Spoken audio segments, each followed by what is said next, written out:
2025년 4월 21일 제266대 교황인 프란시스코 교황이 선종에 들었습니다. 프란시스코 교황은 2013년 3월 13일 교황의 자리에 오른 후 12년 동안 가톨릭 신자뿐만 아니라 전 세계인들의 영적 지도자이자 큰 어른으로서의 모범적 삶을 살다 성부와 성자와 성령의 곁으로 돌아왔습니다. 프란시스코 교황의 선종으로 교황청은 제267대 교황을 선출해야 하는 역사적인 과업을 앞두게 되었습니다.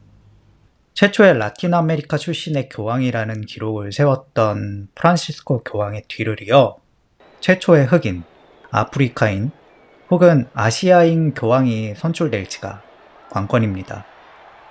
한국 언론들은 유흥식 라자로 추기경이 당선 가능성이 높은 인물 중 한 명이라는 현지 언론들을 인용하며 교황 선출 소식에 기대감을 드러내고 있습니다. 전임 교황의 선종 후 언제까지 후임 교황이 선출되어야 한다는 규정이 없으며 최종 당선자가 배출될 때까지 투표를 계속하는 콘클라베의 특성상 언제 새 교황이 탄생할지 알 수 없지만 아무리 늦어도 올해 상반기 안으로는 후임자가 결정될 겁니다. 그러면 저는 현재로서 총 4명의 교황들과 동시대를 살게 됩니다. 첫 번째 교황은 요한 바오로 2세입니다. 1978년 교황에 선출되어 2005년까지 재임한 20세기를 상징하는 제264대 교황이죠. 제265대 교황인 베네딕토 16세는 950년 만에 탄생한 독일 출신 교황입니다. 교황의 자리는 종신직이지만 건강상의 이유와 가톨릭 세계의 위기를 해결하기에 자신은 적임자가 아니라는 이유로 생전에 스스로 자리에서 내려와 아름답게 퇴장하는 선례를 남긴 교황이기도 했습니다. 그 뒤를 이은 교황이 프란시스코 교황이었고 프란시스코 교황의 후임자로 제267대 교황이 선출될 겁니다. 새 교황이 얼마나 재임할지는 알 수 없지만 저는 4명의 인물과 같은 시대를 공유하게 되었죠. 37년이라는 길지 않은 삶 동안 저처럼 여러 명의 교황들과 동시대를 살았던 미술가가 있습니다. 바로 르네상스 미술의 3대 거장 중 한 명인 라파엘로 산치오입니다. 라파엘로의 두 교황 이야기, 지금 출발합니다.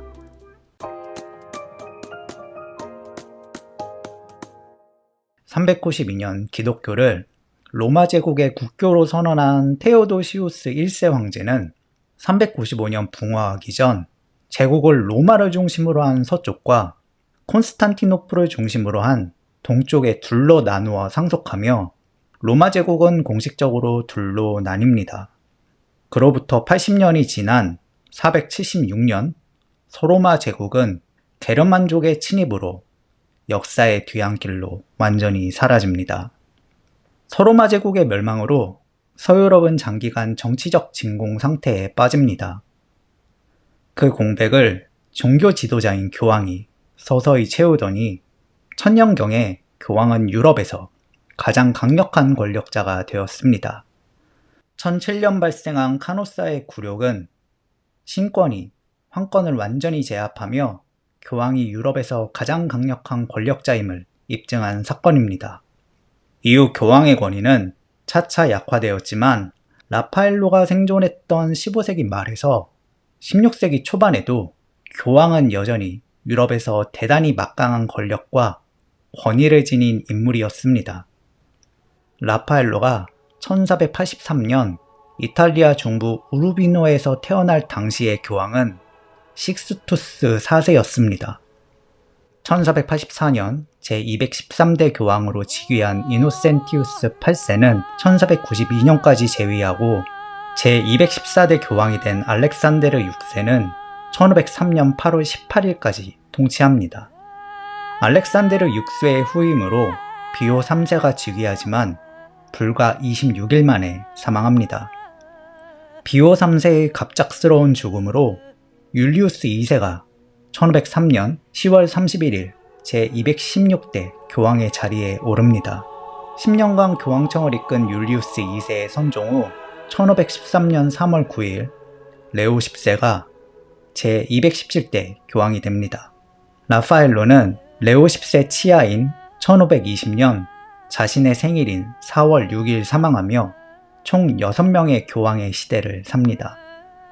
라파엘로 생전의 교황들을 르네상스 교황들이라고 합니다. 이때 교황들은 중세의 교황들과 마찬가지로 대단한 권력욕을 지녔습니다. 또한 교황의 전체 역사에서 가장 호전적인 성향의 교황들이기도 합니다. 르네상스 교황들은 중세 말기 동안 약화된 교황의 권위 회복뿐만 아니라 교황청의 영토 확장이라는 물리적 확장에도 심혈을 기울였습니다. 자신과 교황청의 이익을 위해서라면 르네상스 교황들은 전쟁도 불사할 정도로 대단한 야심가들이었습니다. 르네상스 교황들이 이처럼 탐욕적인 권력욕을 보였던 데에는 이유가 있습니다. 중세 말기 교황과 교황청의 권위는 상당히 하락했습니다. 아비뇽 유수는 그 시발점입니다. 제195대 교황인 클레멘스 5세는 프랑스 국왕으로부터 강력한 군사적 원조를 받기 위해 1309년 교황청을 프랑스 아비뇽으로 이전합니다. 교황청이 프랑스 본토로 옮겨감으로써 의도했던 대로 교황청과 프랑스와의 관계는 더욱 공고해졌습니다. 클레멘스 5세 이후 차기 교황의 자리는 프랑스 왕의 후원을 받아 프랑스인들이 차지하였습니다. 아비뇽 유수 이전까지 교황의 자리는 신성 로마 제국 황제의 지원을 받는 이탈리아 혹은 신성 로마 제국 출신의 인물들에게 돌아갔습니다. 하지만 제196대 요한 22세에서 제201대 그레고리우스 11세에 이르는 6명의 교황은 모두 프랑스에서 배출되었습니다. 문제는 그 이후부터입니다. 그레고리우스 11세는 1377년 교황청을 다시 로마로 이전합니다. 1378년 그레고리우스 11세가 선종한 후 제202대 교황은 프랑스인에서 다시 이탈리아인인 우르바노 6세에게 돌아갑니다. 교황의 자리를 뺏겼다고 느낀 프랑스는 우르바노 6세의 정통성의 문제를 삼으며 별도로 교황을 선출합니다. 그가 바로 대립교황 클레멘스 7세입니다. 이 시기는 2명 혹은 3명의 교황이 동시에 존재했던 대립교황들의 시기로 역사적으로는 서방교회의 대혼란 시기로 불립니다. 가톨릭교회의 대분열 시기는 1378년부터 1417년까지라고 하지만 대립교황은 그 이후 1449년 필릭스 5세가 제208대 교황에 선출된 니콜라우스 5세의 정통성을 인정할 때까지 계속 등장합니다. 가톨릭 위계질서의 정점인 교황의 자리를 두고 내부 총질이 이루어지니 교황과 교황청의 권위가 실추되는 건 당연했습니다. 뿐만 아니라 95개조 반박문에서 마르틴 루터가 교황청의 면죄부 판매를 공개에 저격하기 전인 14세기에도 교회의 타락과 속물화가 지속적으로 도마 위에 올랐습니다. 1455년을 끝으로 대립교황은 더는 등장하지 않았지만 1460년대에 즉위한 교황들은 이제 후속 문제에 집중해야 했습니다. 교회와 교황, 그리고 교황청의 실추된 권위를 하루빨리 복원해야만 했습니다. 교회의 권위를 회복하는 전략은 여러 가지가 있었지만 그중 하나는 교황의 본거지이자 교황청의 핵심인 로마를 다른 어떤 권력자들의 도시보다도 화려하게 장엄하는 겁니다. 이 과업에는 도나텔로, 프라 안젤리코, 마사치오 등 르네상스 초기를 대표하는 여러 미술가들이 참여하였습니다.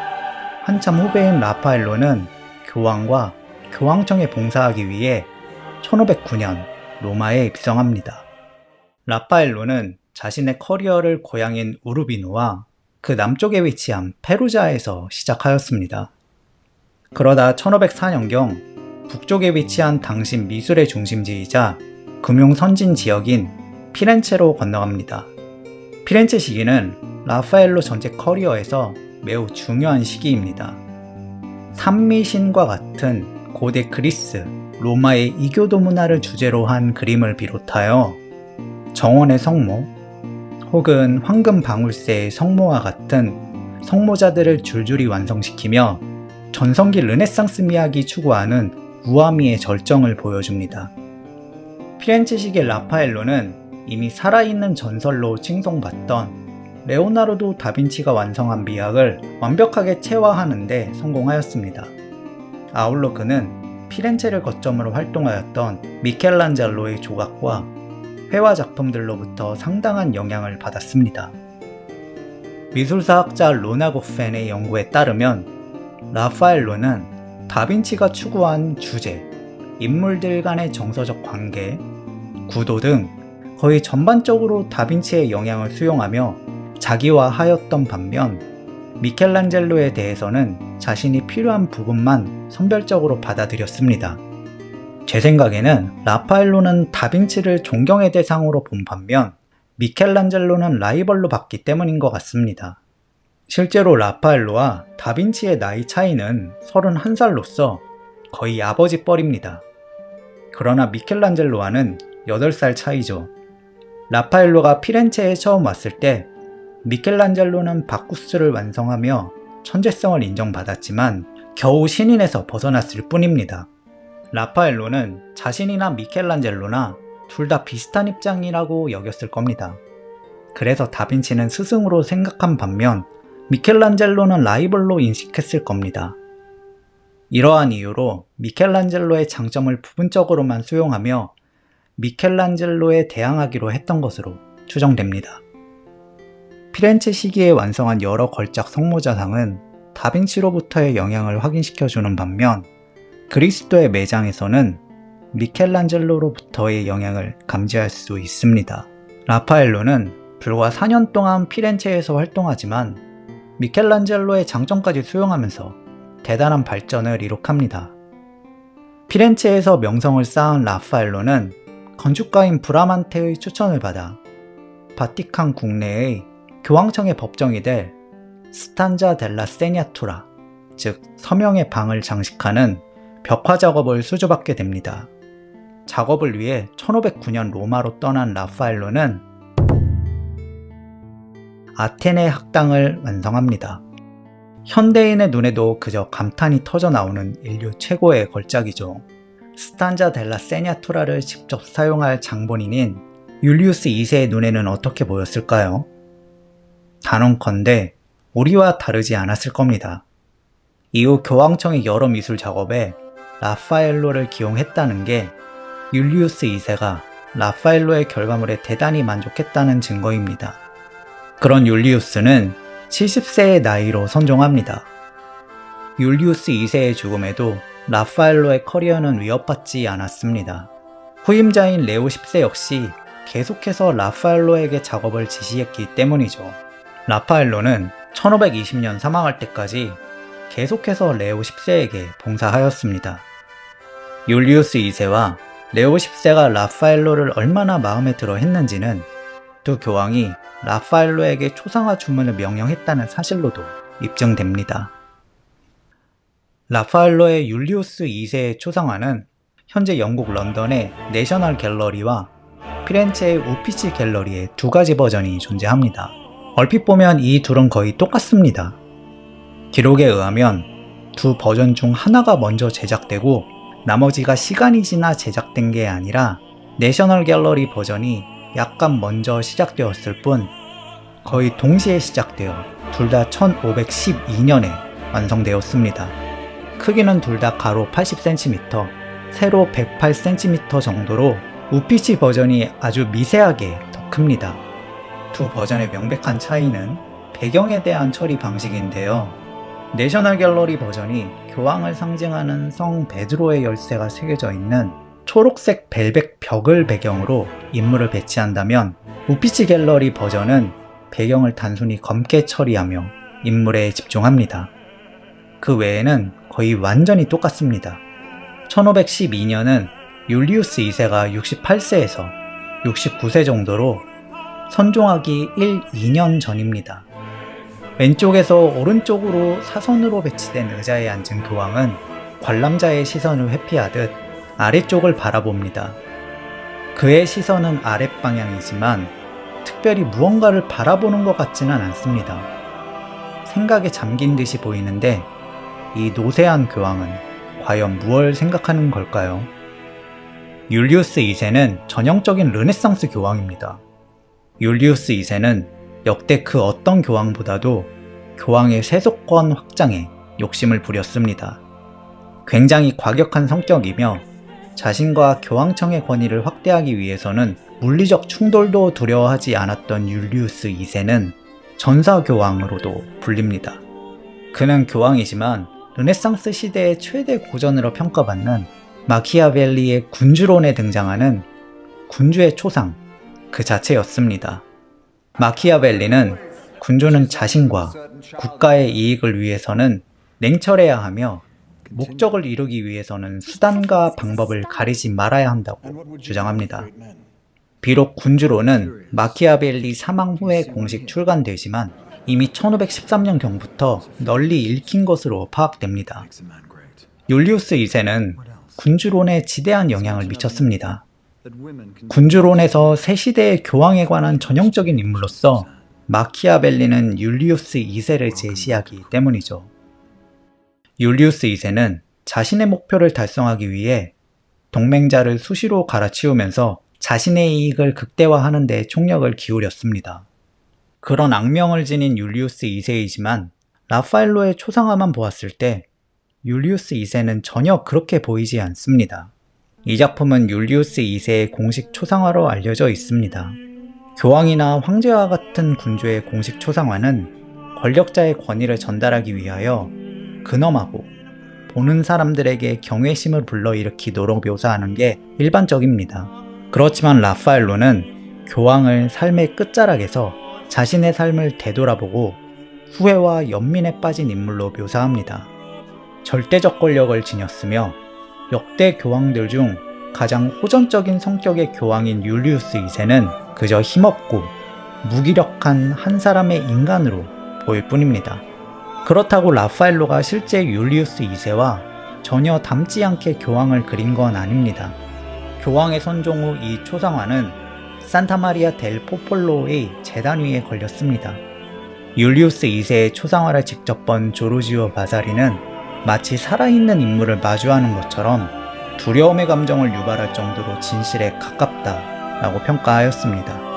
바사리가 느낀 두려움은 과격한 성격의 절대 권력자인 교황 율리우스 2세의 개인적 카리스마로부터 느낀 감정이 아닙니다. 당시 최고 권력자 역시 거대한 운명의 힘을 피할 수 없는 인간으로서의 나약함, 인생의 덧없음, 죽음으로 귀결되는 인간의 숙명에 대한 두려움입니다. 약간 구부러진 등뿐만 아니라 수심에 가득 찬 채 아래를 내려다보는 눈빛은 생의 종착역에 거의 다다른 교황이 이러한 만고불변의 진리를 여실히 깨달은 듯한 모습입니다.